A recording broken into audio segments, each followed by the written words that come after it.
국제의학 바이오저널의 연구에 따르면 블루베리의 이 폴리페놀 성분과 우유의 단백질의 이 친화성 때문에 블루베리와 우유를 함께 먹게 되면 블루베리의 항산화 성분이 대부분 파괴된다고 발표했어요. 그리고 우유에 함유된 칼슘은 블루베리의 이 안토시아닌 성분과 만나면 킬레이터가 된다는데, 이것은 둘이 결합해서 덩어리를 만든다는 거예요. 그러면 당연히 불용성 물질이 되겠고 침전물이 생기고 우리 몸에서 녹거나 흡수가 되지 않겠죠. 그래서 몸 밖으로 배출이 된다는 소리예요. 이 과정에서 우리 몸에 머물면서 소화되지 않기 때문에 위와 장에 굉장히 큰 부담을 줄 수가 있고, 이 때문에 블루베리와 우유를 자주 섭취하거나 위와 장이 약하신 분들이 드실 경우에는 위장에 염증도 유발할 수 있고 위장관 질환이 생길 수가 있겠죠. 특히 신체 기능이 많이 떨어져 있고 나이가 많이 드신 분들이 이렇게 지속적으로 계속 드시면 위장에 안 좋을 수 있으니 주의해서 드시길 바래요. 블루베리 주스를 만들어 드실 때는 우유 대신 오트밀이나 물을 첨가해서 드시는 게 좋겠죠. 우유가 블루베리와 맞지 않는다고 해서 요거트도 맞지 않는다는 것은 아니에요. 요거트는 발효 과정을 거쳐 단백질이 쉽게 분해되기 때문에 항산화 성분의 흡수율을 오히려 높여줘요. 요거트에 냉동 블루베리를 얹어서 먹는 것은 좋은 블루베리를 먹는 방법이 되겠습니다. 블루베리를 드실 때 주의하셔야 할 분들도 있어요. 블루베리에는 살리실산이라는 성분이 있는데 이것 때문에 알레르기 반응을 일으키는 분들이 간혹 있거든요. 블루베리는 세계 10대 건강식품에 들어갈 만큼 우리 몸을 건강하게 하는데 굉장히 큰 도움이 되는 과일이에요. 최근 10년간 소비량이 가장 많이 늘어난 과일이기도 한데, 특히 50대 이상에서 굉장히 급속도로 섭취량이 늘어나고 있대요. 이렇게 섭취량이 급속도로 올라가고 있는 이유는 블루베리가 먹기에도 편하고 건강에도 좋다고 알려지고 있기 때문인데, 냉동 블루베리의 판매량도 요새 굉장히 많이 증가되고 있다고 해요. 냉동 블루베리를 씻지 않고 그냥 드시는 분들이 또 굉장히 많아지고 있어요. 누구는 그냥 먹어도 돼, 어떤 사람은 반드시 씻어 먹어야 돼, 의견이 굉장히 분분해요. 영상을 통해서 제가 블루베리 먹는 방법과 블루베리 효능, 함께 먹으면 안 되는 음식과 함께 먹으면 좋은 음식까지 블루베리에 대한 모든 것 제가 지금 알려드릴게요. 먼저 냉동 블루베리를 씻어야 되느냐 그냥 먹어도 되느냐, 제가 정리해 드릴게요. 결론부터 말하자면 씻어서 드시는 것이 안전하다입니다. 먼저 냉동 블루베리를 구입하셨다면 식품의 유형을 한번 확인하시기 바래요. 식품 유형에 과체 가공품이라고 적혀 있다면 씻어서 냉동한 블루베리이기 때문에 그냥 드셔도 되시긴 해요. 근데 식품 유형에 농산물이라고 표기가 되어 있다면 이것은 씻지 않고 냉동되어 유통된 블루베리이기 때문에 반드시 씻어서 드시는 게 좋아요. 근데 간혹 식품 유형이 표기가 되어 있지 않은 제품들도 있는데 이런 제품은 당연히 씻어 드시는 게 좋겠죠. 2022년 한국소비자연맹에서 현재 시중에 판매되고 있는 냉동과일, 블루베리, 망고, 딸기 등등 제품을 선정해서 안전성 평가를 했는데, 과체 가공품 같은 세척과일 제품에서 미생물, 잔류농약, 곰팡이, 독소 등의 검사에서 규격 기준에는 적합하긴 했지만 이 미생물과 잔류농약이 검출된 제품들도 있었어요. 이 자료를 바탕으로 한다면 이 냉동 블루베리 제품도 이미 씻어서 유통이 되고 있다고 할지라도 한 번 정도는 씻어 드시는 게 좋겠어요. 블루베리 씻는 방법은 흐르는 물에 약 30초 정도만 씻어주면 되는데, 깨끗이 빡빡 씻는다고 블루베리를 물에 오래 담가두거나 흐르는 물에서도 오래 씻으면 안 돼요. 블루베리에 함유된 안토시아닌 성분은 수용성이기 때문에 영양소가 다 빠져나가 버릴 수 있어요. 잔류 농약 또한 수용성이기 때문에 흐르는 물에 약 30초 정도만 씻어도 충분하니 걱정 말고 드셔도 괜찮습니다. 블루베리는 특별히 생과일보다 냉동 블루베리가 이 안토시아닌 함량이 높다고 해요. 이 시드니의 뉴사우스 웨일즈 대학의 연구진이 블루베리를 건조, 냉장, 냉동했을 때 핵심 영양소가 어떻게 변화되는지 실험을 했는데, 안토시아닌의 함량이 블루베리 1g당 생과일일 때는 7.2mg, 냉장 보관했다가 2주가 지났을 때는 5.7mg로 줄었고 건조했을 때는 4.3mg로 더욱 줄었대요. 근데 냉동 한 달 후에는 8.1mg으로 오히려 생과일 때보다 늘어났고, 냉동 3달이 지나자 7.9mg로 소폭 줄었지만 역시 생과일 때보다 많은 함량이 확인되었다고 해요. 실험 결과로만 보면 블루베리는 냉동으로 드시는 것이 가장 많은 영양분을 섭취할 수 있다는 말이 되겠네요. 추가로 눈 건강이나 심혈관 질환, 당뇨 등에 도움이 많이 되는 시중에 이 안토시아닌 함량이 개런티된 영양제도 많이 나와 있으니 꼭 블루베리나 빌베리와 같은 영양제를 드시려면 건강기능 식품으로 제조된 안토시아닌이 최소 50mg 개런티된 제품을 드시는 게 굉장히 좋겠죠. 그렇다면 그렇다면 다른 채소나 과일은 냉동했을 때 핵심 영양소의 함량이 어떻게 될까요? 이 영양소에 따라 보존력이 강한 것도 있고 약한 것도 있는데, 딸기의 한 종류인 이 라즈베리는 폴리페놀 성분이 핵심 영양소예요. 생과일일 때보다 냉동일 때가 킬로그램당 폴리페놀 함량이 약 100mg 정도 상승하는 것으로 나타났고, 당근의 경우에는 핵심 영양소가 이 베타카로틴이라는 거 많이들 알고 계시잖아요. 냉동 보관했을 때 3개월이 지나면 베타카로틴의 함량이 현저히 떨어져요. 이렇듯 냉동 채소, 냉동 과일은 핵심 영양 성분에 따라서 함량이 높아질 수도 있고 낮아질 수도 있어요.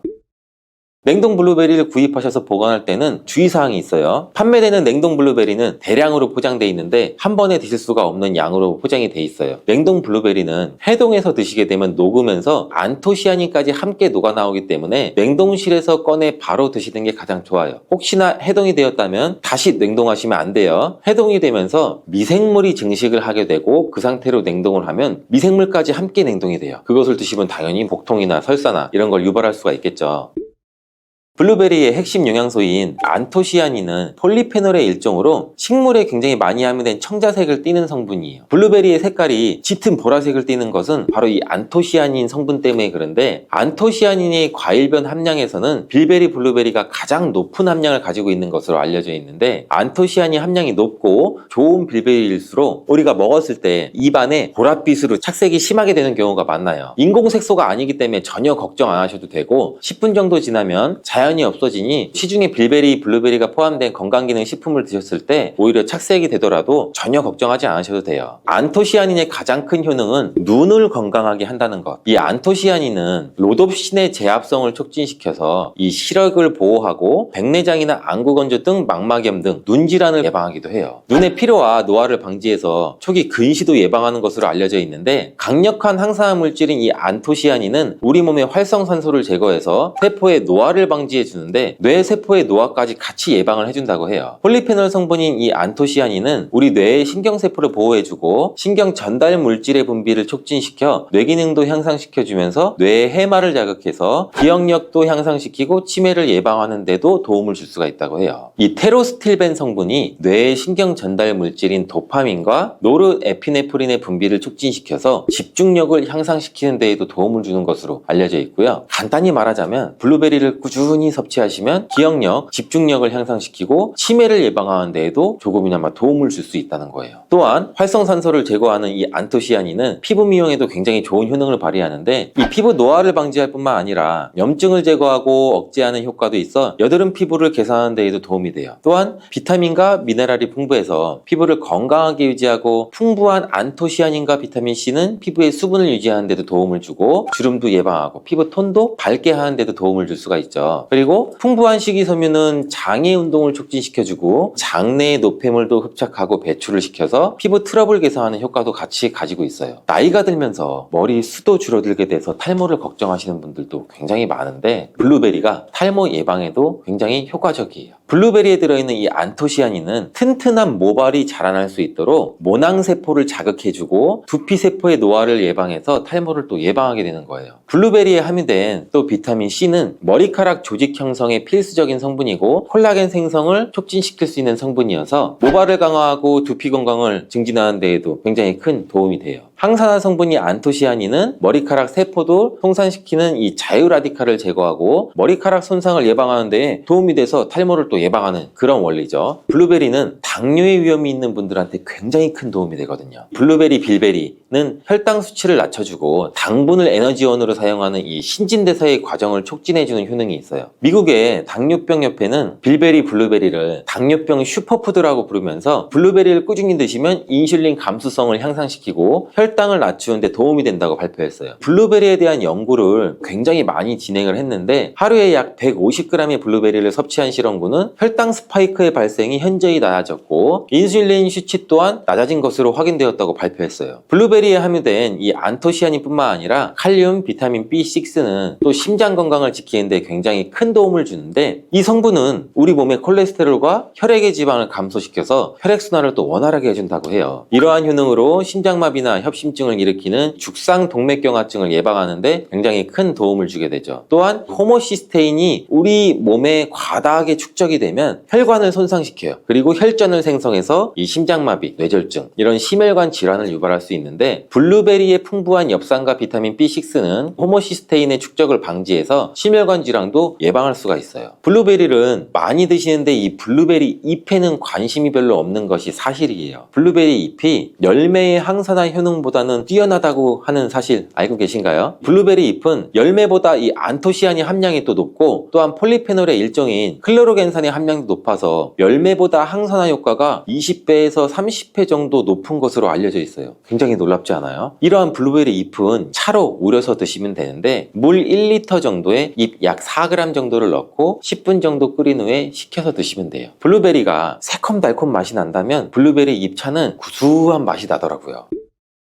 이렇게 좋은 블루베리도 함께 먹으면 안 되는 음식이 있는데 바로 우유예요. 깜짝 놀라지 않으셨나요? 보통 냉동 블루베리를 우유와 함께 믹서기에 갈아서 주스로도 쉐이크로도 많이 드시는데, 이렇게 되면 블루베리의 영양소가 파괴가 돼요. 국제의학 바이오저널의 연구에 따르면 블루베리의 이 폴리페놀 성분과 우유의 단백질의 이 친화성 때문에 블루베리와 우유를 함께 먹게 되면 블루베리의 항산화 성분이 대부분 파괴된다고 발표했어요. 그리고 우유에 함유된 칼슘은 블루베리의 이 안토시아닌 성분과 만나면 킬레이터가 된다는데, 이것은 둘이 결합해서 덩어리를 만든다는 거예요. 그러면 당연히 불용성 물질이 되겠고 침전물이 생기고 우리 몸에서 녹거나 흡수가 되지 않겠죠. 그래서 몸 밖으로 배출이 된다는 소리예요. 이 과정에서 우리 몸에 머물면서 소화되지 않기 때문에 위와 장에 굉장히 큰 부담을 줄 수가 있고, 이 때문에 블루베리와 우유를 자주 섭취하거나 위와 장이 약하신 분들이 드실 경우에는 위장에 염증도 유발할 수 있고 위장관 질환이 생길 수가 있겠죠. 특히 신체 기능이 많이 떨어져 있고 나이가 많이 드신 분들이 이렇게 지속적으로 계속 드시면 위장에 안 좋을 수 있으니 주의해서 드시길 바래요. 블루베리 주스를 만들어 드실 때는 우유 대신 오트밀이나 물을 첨가해서 드시는 게 좋겠죠. 우유가 블루베리와 맞지 않는다고 해서 요거트도 맞지 않는다는 것은 아니에요. 요거트는 발효 과정을 거쳐 단백질이 쉽게 분해되기 때문에 항산화 성분의 흡수율을 오히려 높여줘요. 요거트에 냉동 블루베리를 얹어서 먹는 것은 좋은 블루베리를 먹는 방법이 되겠습니다. 블루베리를 드실 때 주의하셔야 할 분들도 있어요. 블루베리에는 살리실산이라는 성분이 있는데 이것 때문에 알레르기 반응을 일으키는 분들이 간혹 있거든요. 블루베리를 드시면 입술이 붓거나 간지럽거나 복통과 설사의 증상이 나타난다면 즉시 블루베리 섭취를 중단하셔야 돼요. 그리고 블루베리에는 혈액을 묽게 만드는 비타민 K가 풍부하게 함유되어 있는데, 심장질환이나 뇌혈관 질환으로 이미 아스피린과 같은 혈전 용해제를 복용하시고 계신 분들이 블루베리를 과다하게 섭취하게 되면 문제가 발생할 수 있으니 적당히 드시길 바래요. 또한 사람에 따라서 블루베리가 일시적으로 혈당을 낮추는 효과도 가지고 있기 때문에 당뇨가 있는 분들이 블루베리를 과하게 섭취할 경우에는 저혈당 증세도 나타날 수 있어요. 어떤 음식이든 각자 우리 몸의 체질에 맞게 드시는 게 가장 좋겠죠. 가지의 효능은 혈당을 조절하는 데 도움을 주는 것입니다. 가지에는 식이섬유가 풍부하게 들어있는데요. 우리가 섭취한 탄수화물과 지방의 흡수와 소화를 늦춰주는 역할을 하게 됩니다. 이 작용으로 인해서 혈당을 낮추는데 많은 도움을 줄 수가 있거든요. 식이섬유는 당을 흡착한 다음에 몸에 흡수되는 속도를 느려지게 하기 때문에 혈당이 급격히 올라갔다가 급격히 떨어지는 혈당 스파이크 현상을 예방을 할 수가 있어요. 저혈당도 방지를 해줄 수가 있고, 이런 효능으로 인해서 혈당을 일정하게 유지하는 데 도움을 줄 수가 있는 거예요. 또한 가지에 풍부한 폴리페놀 성분이랑 천연 식물의 화합물이 있는데 설탕의 흡수를 감소시켜주고 인슐린 분비를 증가시켜주기 때문에 혈당을 낮추는 데에도 도움을 줄 수가 있는 거예요. 네 번째, 가지의 효능은 노화를 예방하는 데 도움을 준다는 것입니다. 가지는 아주 짙은 보라색이죠. 나수닌이라고 하는 강력한 항산화 성분이 들어있기 때문이에요. 우리 몸에 중요한 역할을 해주게 되는데 바로 세포와 혈관이 노화되는 것을 방지해 주는 것입니다. 산화 스트레스로부터 혈관을 보호해 줄 수도 있고, 추가적으로 철분이 과도하게 쌓이는 것을 막아줄 수가 있습니다. 철은 공기와 만나면 산화돼서 빨갛게 부식이 되는데, 마찬가지로 우리 몸속에 있는 철분도 필요 이상 과하게 쌓이게 되면 세포와 혈관을 산화를 시킬 수가 있습니다. 철분은 우리 몸에 꼭 필요한 성분입니다. 과도하게 쌓이게 되면 노화를 촉진하게 하는 부작용이 나오게 되는 겁니다. 철분이 많이 들어있는 음식이 혈관 건강이 걱정이라면 바로 이것을 드셔야 합니다. 가지는 유독 우리나라 사람들에게 호불호가 강한 채소 중에 하나입니다. 가지를 좋아하시는 분들도 있지만 특유의 물컹물컹한 식감 때문인지 싫어하는 분들도 많은데요. 건강에 가지가 좋다는 것은 들어봐서 알지만 어릴 때 기억 때문에 먹지 않게 되는 채소 중에 하나가 바로 가지입니다. 하지만 가지는 반드시 먹어야 될 채소입니다. 가지는 미네랄과 식이섬유가 풍부하고 안토시아닌, 마그네슘 등의 여러 가지 영양소가 풍부해서 건강을 위해 반드시 섭취해야 될 채소이고요. 아무리 좋은 채소라도 우리가 먹는 방법에 따라서 영양소를 잘 섭취할 수도 있고 건강에 오히려 독이 될 수도 있습니다. 지금부터는 가지의 효능과 함께 먹는 방법, 함께 먹으면 좋은 음식, 가지를 드실 때 주의사항까지 가지에 대한 모든 것을 알려드리겠습니다. 짙은 보라색의 가지는 우리나라가 수출을 많이 하는데요. 가장 많이 수입하는 나라가 일본입니다. 일본은 가지를 여러 가지 형태로 많이 먹습니다. 장아찌, 파스타, 구이, 찌개 이런 여러 요리에 가지를 사용을 합니다. 2021년 기준으로 했을 때 일본이 우리나라에서 수입한 가지 양이 6만 킬로그램 정도라고 하네요. 일본이 우리나라의 가지를 정말 좋아하네요. 반면에 우리나라의 1인당 연간 가지를 섭취하는 양이 100g도 안 된다고 합니다. 정말 안타까운 일인데요. 우리도 가지의 효능을 제대로 알고 섭취를 하면 건강한 식생활에 도움이 될 수가 있습니다. 첫 번째 가지의 효능은 심혈관 질환을 예방하는 데 도움을 주는 거예요. 나이가 들수록 심혈관 질환으로 병원을 많이 가게 되죠. 가지에는 칼륨이 풍부해서 심박수를 안정적으로 유지하고 나트륨의 배출을 도와주기 때문에 혈압을 낮춰주는 데 좋은 효과가 있습니다. 가지에 풍부하게 함유된 플라보노이드 성분은 나쁜 콜레스테롤인 LDL 수치를 낮춰주고 좋은 콜레스테롤인 HDL 수치를 높여주는 효능이 있습니다. 이런 효능들이 심혈관 질환을 예방하는 데 아주 중요한 것으로 알려져 있고요. 평소에 가지를 주기적으로 섭취를 하시면 심혈관 질환으로 병원에 갈 일을 조금이라도 줄일 수 있겠죠. 두 번째, 가지의 효능은 염증을 억제해주고 가라앉혀주는데 도움이 되는 것입니다. 옛날에는 민간요법에서 사마귀를 제거할 때 가지를 사용했을 정도로 염증 제거에 아주 효과가 좋대요. 특히 점막에 있는 염증에 효과가 좋은 것으로 알려져 있어요. 우리 몸에 점막이라고 하면은 입, 잇몸, 식도 보통 되겠죠. 위장, 대장, 소화기관들이 거의 다 기본적으로 점막으로 되어 있죠. 음식을 복용했을 때 입에 들어가서 위를 통해 최종적으로 항문으로 배출되기까지 모든 곳이 점막이라고 보셔도 됩니다. 면역력이 떨어지거나 스트레스를 받거나 어떤 특정 음식으로 인해서 지속적인 자극을 받게 되면 이런 점막들에 염증이 생길 수가 있고요. 이런 염증을 억제하는 데 가지가 도움이 된다는 거죠.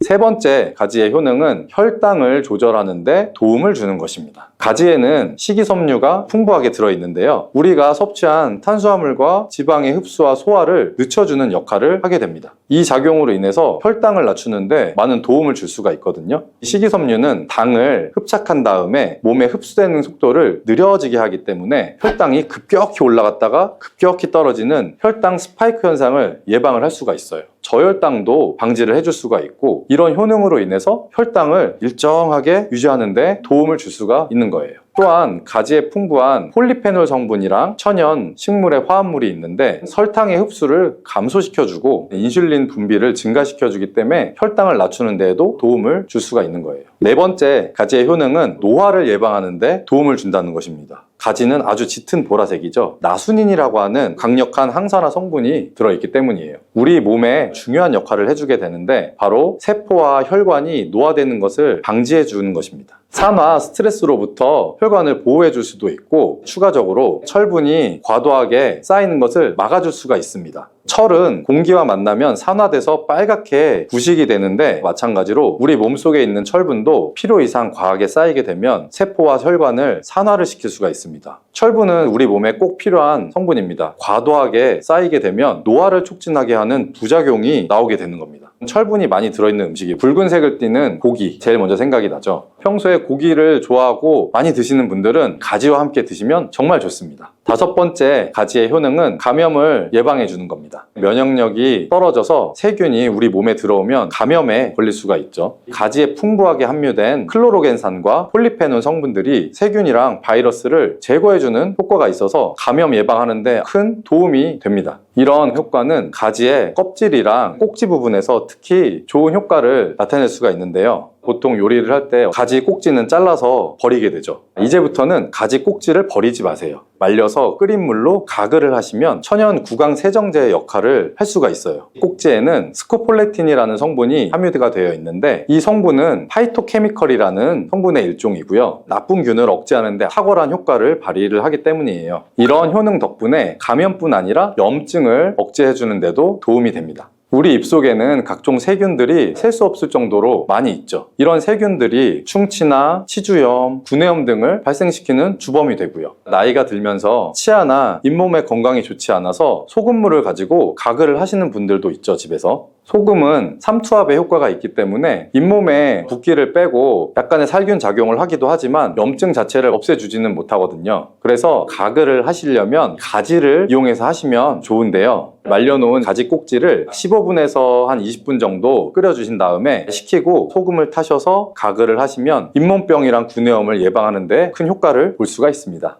여섯 번째, 가지의 효능은 항암 효과예요. 암세포를 제거할 수 있는 항암 성분들이 가지에 풍부하게 들어있기 때문인데요. 일본이 가지를 엄청 좋아한다고 했잖아요. 일본의 농림성 식품연구소에서 연구를 했었어요. 가지, 시금치, 브로콜리 세 가지를 가지고 발암물질을 억제할 수 있는지 실험을 했는데요. 그 연구에서는 발암물질인 벤조피렌, 아프라톡신, 타르질 등에 대한 돌연변이 유발 억제 효과를 평가를 해봤대요. 가지에서 80% 이상 발암물질들을 억제하는 효과가 밝혀졌어요. 다른 연구에서도 가지에 알칼로이드성 식이섬유가 유방암, 대장암, 난소암 등의 원인이 되는 동물성 지방을 제거하는데 탁월한 효능이 있는 것을 발견하기도 했고요. 또한 가지에 풍부한 폴리페놀 성분은 대표적인 항암 성분으로 알려져 있죠. 가지는 여러 가지의 항암 효과를 가지고 있는 훌륭한 항암식품인 것이 틀림이 없네요. 일곱 번째, 가지의 효능은 시력을 보호하는 데 도움을 주는 것입니다. 눈의 망막에는 빛을 감지하는 역할을 하는 로놉신이라는 단백질이 있어요. 어두운 곳에 있다가 밝은 곳으로 나가거나 깜깜한 방에서 불을 켜면 눈이 엄청 부시죠. 로놉신이 빛에 의해서 한순간에 대량으로 분해가 되면서 시신경에 강한 자극을 주기 때문이에요. 체내에 있는 로놉신이 줄어들게 되면 시력이 저하되거나 야맹증이 발생할 수가 있고요. 로놉신이 생성이 되려면 베타카로틴이 필수적으로 필요합니다. 가지 속살에는 이 베타카로틴이 풍부하게 함유가 되어 있습니다. 또 가지 껍질에 풍부한 안토시아닌 성분이 시신경 주변에 모세혈관이 노화되는 것을 방지를 해줄 수 있고 염증을 억제하는 효과가 있기 때문에 시신경을 보호해주고 눈의 노화를 예방하는 데 큰 도움이 됩니다. 여덟 번째, 가지의 효능은 뇌의 기능을 향상시키고 치매를 예방하는 데 도움을 주는 것입니다. 가지에는 비타민 B6, 엽산, 마그네슘 등의 영양소가 풍부하게 들어있기 때문인데요. 이 영양소들이 하는 역할이 뇌 신경 전달 물질의 생성을 촉진해주고 뇌 기능을 향상시켜주는 효과가 있기 때문이에요. 또한 가지에 함유된 안토시아닌이 뇌의 노화를 방지해주고 기억력을 향상시키는 효과가 있기 때문에 치매를 예방하는 데도 도움을 주는 거예요. 이렇게 가지는 뇌 기능 유지와 뇌 건강에도 좋은 효과를 나타냅니다. 아홉 번째, 가지의 효과는 피로 회복에 도움을 준다는 것입니다. 가지에 함유된 비타민C, 칼슘, 마그네슘의 성분이 체내 대사를 촉진해주고 에너지가 생성되는데 도움을 주기 때문이에요. 체온을 조절하는 거에도 도움을 주고 가지에 스코폴레틴과 스코파론 성분이 근육의 신경을 안정시켜주고 경련을 완화시켜주는 효과가 있어서 피로회복에도 도움이 될 수가 있습니다. 열 번째, 가지의 효과는 열을 내려주는 해열작용인데요. 가지는 그 성질이 차갑습니다. 평소에 몸에 열이 많은 분들의 체온을 다스려주는 효과가 있고요. 감기가 걸렸을 때 열이 오를 때도 열을 내려줄 수 있는 해열 효과가 있습니다. 가지의 클로로겐산 성분은 염증을 매개하는 물질인 프로스타글란딘과 사이토카인의 생성을 억제해주기 때문에 염증 반응으로 인해서 생기는 발열 완화시켜줄 수가 있고요. 이렇게 좋은 가지를 효과적으로 섭취할 수 있는 방법은 따로 있습니다. 그냥 드시는 것보다는 들기름과 함께 조리해서 드시는 것을 추천드립니다. 가지에 있는 리놀레산과 비타민 E가 지용성 성분이기 때문에 들기름이랑 같이 섭취를 하시면 체내 흡수율이 높아집니다. 또 가지의 속살에는 스폰지처럼 기름을 흡수하기 때문에 들기름의 영양소 흡수율이 더 높아질 수 있는 거고요. 들기름은 하루에 그냥 한 스푼씩 약처럼 드시는 분들이 있을 만큼 건강에 도움을 많이 주는데요. 치매를 유발하는 물질인 베타 아밀로이드가 뇌에 쌓이는 것을 막아주어서 알츠하이머, 치매를 예방해주는 효과가 있습니다. 또 피토스테롤이란 성분이 함유되어 있는데 혈관 내의 콜레스테롤 수치를 낮춰주는 데도 도움이 되고요. 이뿐 아니라 염증성의 질환들을 예방해주고 뼈의 건강도 올려줄 수 있고 심혈관 질환을 예방하고 장 건강에도 좋은 효과를 발휘하는 것이 들기름입니다. 이런 들기름이 가지와 만나게 되면 효과가 극대화되는데요. 가지를 요리할 때 쪄서 드시면 가장 많은 영양소를 흡수할 수가 있습니다. 상명대학교 외식영양학과 연구팀이 이에 대한 실험을 했었는데요. 가지 100g을 물에 넣어 삶는 방법, 찜기에 넣어서 찌는 방법, 랩을 씌워서 전자레인지로 돌리는 방법, 이렇게 3가지 방법으로 가지를 조리를 해봤대요. 가지의 항산화 성분인 클로로겐산의 함량이 어떻게 달라질 수 있는지를 확인해 본 겁니다. 가지를 찜기에 넣고 쪘을 때 클로로겐산의 함량이 늘어났다고 합니다. 항산화 성분뿐만 아니라 칼슘 또한 가지를 쪘을 때 가장 많은 함량이 나왔다고 해요. 그런데 항상 쪄서만 먹을 순 없겠죠. 삶아서 드신다면 가지 삶은 물을 절대 버리지 말고 함께 드시기를 추천드립니다. 짙은 보라색의 가지 껍질에 안토시아닌이 아주 많이 들어있기 때문인데요. 이 안토시아닌의 항산화 효과가 토마토보다 3배 정도가 많고 브로콜리보다는 2배 정도 많은 걸로 알려져 있어요. 안토시아닌은 항산화 효과도 강력하지만 스트레스를 완화하는 데에도 도움을 주고 신체가 정상적으로 기능을 회복하고 유지하는 데에도 도움을 주는 성분이거든요. 그런데 이 안토시아닌은 수용성 성분입니다. 물에 녹는 거죠. 그래서 가지를 씻을 때는 물에 너무 오래 담가두지는 마시고요. 가지를 삶아서 조리를 하셨으면 물에 안토시아닌이 풍부하게 들어있기 때문에 이 가지 삶은 물을 차처럼 드셔도 되고 다른 요리를 할 때 채소로서 사용하셔도 좋습니다. 이렇게 좋은 가지도 드실 때 주의하실 사항이 있는데요. 많은 채소나 과일을 익히지 않고 생으로 드실 때 좋은 경우들이 많죠. 가지는 절대로 생으로 드시면 안 됩니다. 가지 안에는 솔라닌이라는 독성 물질이 있기 때문이에요. 솔라닌은 싹이 난 감자에 생기는 독성이랑 같은 것인데요. 독성 때문에 위경련이나 복통, 현기증, 식중독의 증상까지 유발이 될 수가 있기 때문에 가지는 반드시 익혀서 드셔야 됩니다. 그리고 가지 알레르기가 있는 분들도 있기 때문에 그런 분들 또한 섭취에 주의를 하시는 게 좋습니다. 가지를 먹거나 만지기만 해도 입 주변이나 피부가 가려워지고 두통이나 복통이 생기는 경우가 있으면 가지 알레르기가 있을 가능성이 높은 것이기 때문에 가지 섭취하실 때 주의하시는 게 좋습니다. 가지 알레르기가 아니라도 아토피나 다른 알레르기 때문에 항히스타민제 같은 걸 복용하시는 분들도 가지 섭취를 주의하시면 좋고요. 마지막으로 가지는 찬 성질의 음식이기 때문에 체질 자체가 냉해서 몸에 냉증이 있는 분들은 가지를 다량 섭취하시면 위장에 탈이 날 수가 있겠죠. 너무 많이 드시는 거는 추천드리지 않습니다.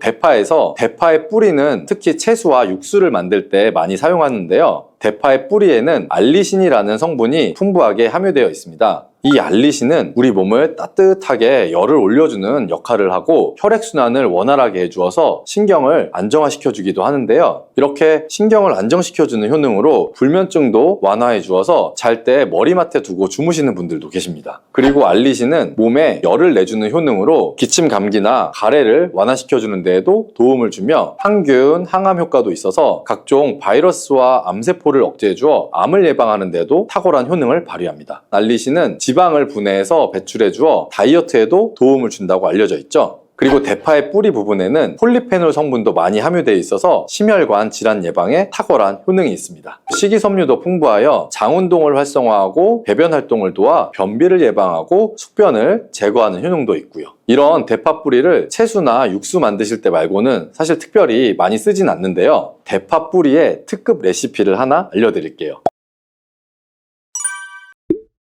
뿌리, 줄기, 이파리까지 버릴 것이 없는 대파는 정말 다양한 조리법도 있는데요. 피를 맑게 해주고 내장 지방을 없애주며 장 건강에도 좋은 풍부한 영양소들도 함유하고 있어서 반드시 먹어야 하는 채소 중에 하나입니다. 이런 대파도 함께 먹으면 보약이 되는 음식이 있고 또 독이 될 수 있는 음식도 있습니다. 그리고 먹는 방법에 따라 효능도 다르다고 하니 다양한 방법으로 드시는 것을 추천해 드리고요. 그럼 지금부터 대파의 효능과 함께 먹으면 보약이 되는 음식 3가지와 독이 되는 음식 2가지까지 알려드리겠습니다. 그리고 대파의 특급 레시피 4가지와 대파 보관법까지 대파의 모든 것을 알려드릴게요.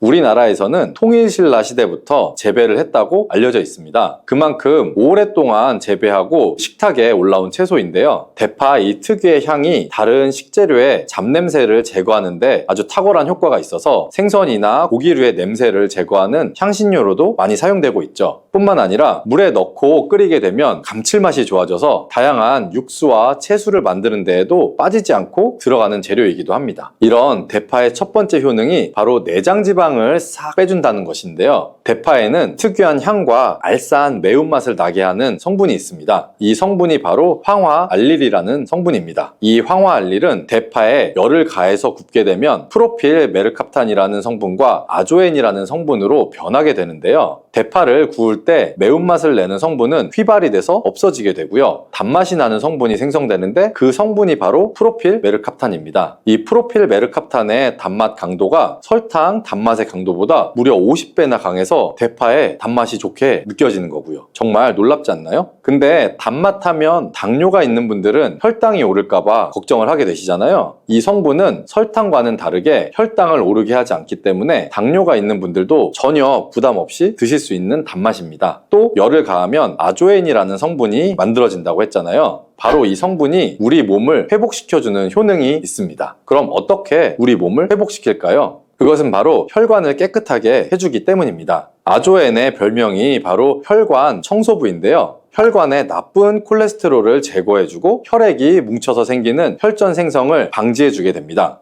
혈관도 확장해줘서 혈액순환을 원활하게 해주는 역할도 해주고요. 이런 효능으로 신진대사를 원활하게 해주고 동맥경화, 고지혈증, 고혈압 등의 심혈관 질환을 예방하는 데에도 도움을 줄 수가 있습니다. 뿐만 아니라 내장지방을 분해해서 몸 밖으로 배출시켜주는 효능이 있어 건강뿐 아니라 다이어트에도 도움을 주는데요. 최근에는 다이어트 식품으로도 많이 활용이 되고 있습니다. 그리고 대파의 녹색 부분에는 베타카로틴이 풍부한데요. 이 성분이 바로 강력한 항산화 물질입니다. 이 베타카로틴은 우리 몸속의 활성산소를 제거하여 노화를 방지해주고 피부의 탄력도 유지해주며 주름을 예방하는 효능도 탁월해서 피부 미용에도 좋은 영양소입니다. 그리고 면역세포의 기능을 강화시켜주기 때문에 감기나 독감 등의 질병을 억제해주고 알레르기 반응을 줄여주는 효과도 있답니다. 또한 베타카로틴은 눈의 피로도 해소해주게 되죠. 시력을 보호하고 야맹증과 안구 건조증을 예방하는 데에도 도움을 줄 수가 있고요. 대파의 베타카로틴은 구울 때 약 2.5배 정도가 증가한다고 하는데요. 이런 대파의 효능을 극대화시켜서 먹을 수 있는 방법이 있습니다. 대파의 특급 레시피를 소개해 드릴게요. 우선 대파를 깨끗하게 씻어 주시고요. 5cm 정도로 잘라 주시면 됩니다. 대파를 반으로 갈라 주셔도 되고 그냥 사용하셔도 상관없고요. 기름을 두르지 않은 팬에다가 대파를 올린 다음에 구워 주시는데 앞뒤로 골고루 약간 탄 것 같이 잘 구워 주시면 되고요. 이제 장을 만들 건데요. 물을 2컵 정도 해서 넣어주시고 간장을 반컵 정도 넣어줍니다. 그리고 고춧가루와 참기름을 1스푼씩 넣어주세요.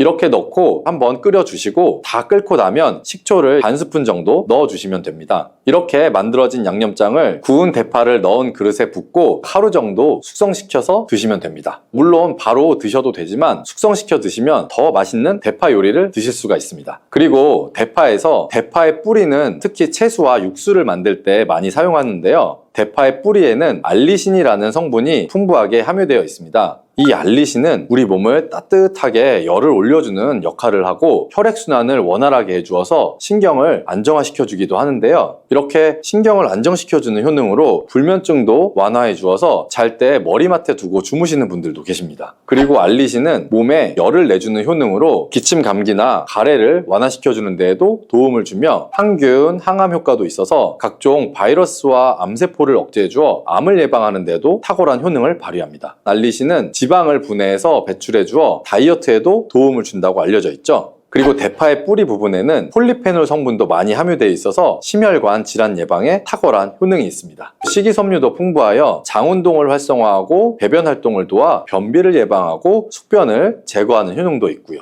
이런 대파 뿌리를 채소나 육수 만드실 때 말고는 사실 특별히 많이 쓰진 않는데요. 대파 뿌리의 특급 레시피를 하나 알려드릴게요.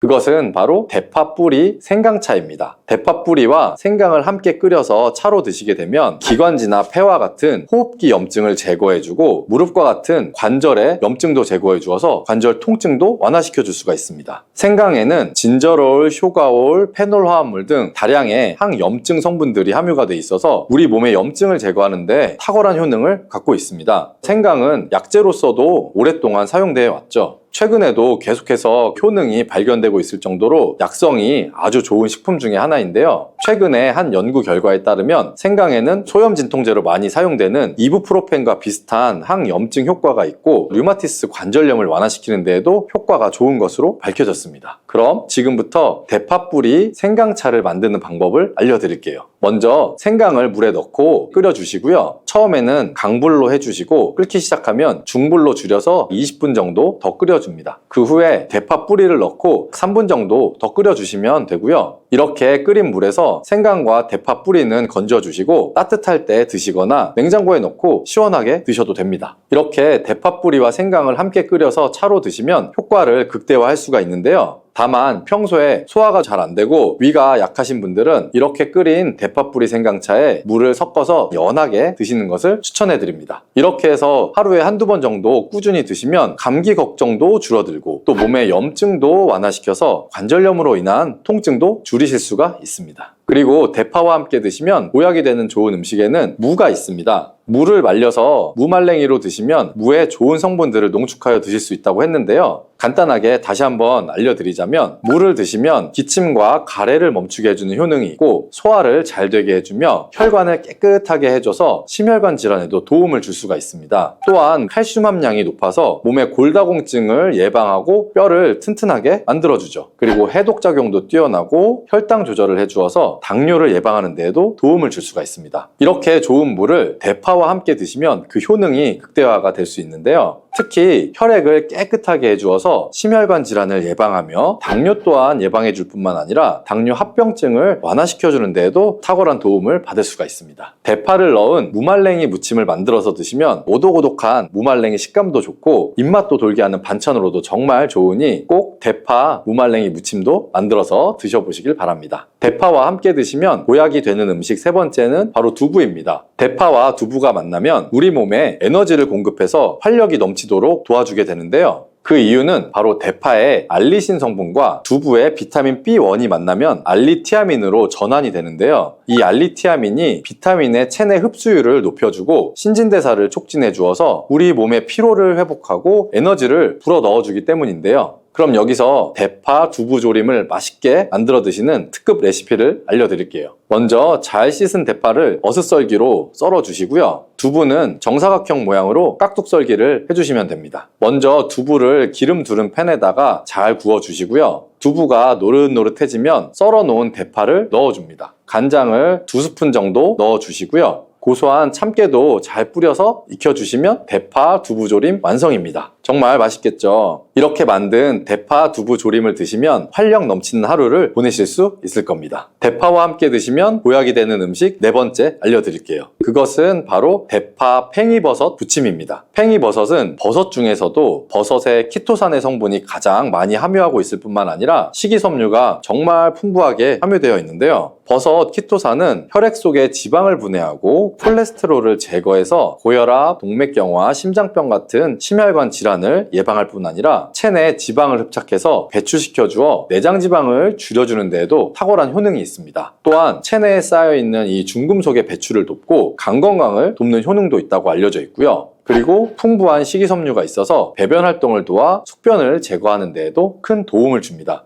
하지만 이 팽이버섯의 세포벽은 아주 단단하기 때문에 그냥 드시게 되면 좋은 성분을 흡수하기가 힘든 점이 있는데요. 열을 가하게 되면 이 세포벽이 깨지면서 영양 성분의 흡수율을 높일 수가 있습니다. 이런 팽이버섯과 대파를 함께 드시게 되면 내장 지방을 제거하고 혈관을 깨끗하게 해주는데 탁월한 음식이 되는 것이고요. 먼저 팽이버섯의 밑둥은 잘라버리시고요. 팽이버섯을 적당한 크기로 잘 썰어주세요. 그리고 흐르는 물에다가 잘 씻어주시면 되고요. 그리고 대파는 어슷썰기로 잘게 썰어주세요. 적당한 용기에다가 계란을 넣고 풀어주시고요. 팽이버섯과 대파를 넣어서 잘 섞어주시고 소금을 한 꼬집 넣어서 간을 해주시면 됩니다. 이제 잘 달궈진 팬에다가 기름을 두르고 부쳐주시면 됩니다. 정말 쉽죠? 그런데 이렇게 좋은 대파도 함께 드시면 안 되는 음식이 있습니다. 대파와 함께 드시면 안 되는 음식 첫 번째는 바로 꿀입니다. 대파와 꿀은 두 가지 다 몸의 열을 올려주는 효능이 있습니다. 한의학에서는 대파와 꿀을 함께 먹으면 위장에 탈이 나고 더부룩한 현상이 나타날 수가 있다고 하는데요. 대파와 꿀을 함께 먹으면 위에서 소화액 분비를 억제해서 소화 불량을 유발할 수가 있기 때문이에요. 또한 꿀은 알레르기 반응을 일으킬 수가 있는데 대파와 함께 먹으면 그 알레르기 반응이 더 악화될 수도 있다는 것을 알아두시면 좋고요. 꼭 기억하셔서 대파와 꿀은 함께 드시지 않기를 추천합니다. 또 대파와 함께 드시면 안 되는 음식은 미역입니다. 미역과 대파 둘 다 알긴산이라는 성분이 있는데 이 알긴산은 미끌거리는 식감이 있습니다. 함께 드시게 되면 식감이 안 좋은 이유도 있지만 식감보다도 더 중요한 이유가 있습니다. 왜냐하면 파에는 인과 유황 성분이 있기 때문인데요. 미역과 파를 함께 드시게 되면 파에 인과 유황 성분이 미역에 함유되어 있는 칼슘의 흡수를 방해하게 됩니다. 미역에는 칼슘 함량이 높아서 골다공증 예방에 좋은 효능이 있는데 이 효과를 떨어뜨리게 되는 것이고요. 미역국을 끓일 때 대파로 채수를 내어 시원한 미역국을 끓여 드시는 분들도 계신데 절대로 미역국을 끓일 때는 대파를 사용하지 않으셔야 합니다. 그리고 다음으로 대파를 보관하는 방법을 알려드릴게요. 대파를 한 단 사면 양이 많아서 한 번에 드시지 못하는 경우가 많죠. 대파를 보관하실 때는 씻지 않고 흙이 묻은 채로 보관하는 것이 좋지만 사용하기 불편하기 때문에 씻어서 보관하는 방법을 알려드릴게요. 우선 잘 씻은 대파를 줄기와 잎부분으로 나눠서 잘라주시고요. 물기를 제거한 다음 키친타올을 넣은 지퍼백에 줄기와 잎부분을 나눠 담아서 냉장고에 보관해 주시면 됩니다. 이렇게 하시면 약 2, 3주 정도는 보관이 가능하고요. 더 장기간 보관하시려면 냉동을 하시면 되는데 냉동 보관하시려면 대파를 사용하기 원하는 크기대로 자른 다음 지퍼백에 넣어서 냉동하시면 됩니다. 이렇게 하시면 냉동된 대파를 꺼내서 요리하실 때 바로 사용하실 수 있을 겁니다.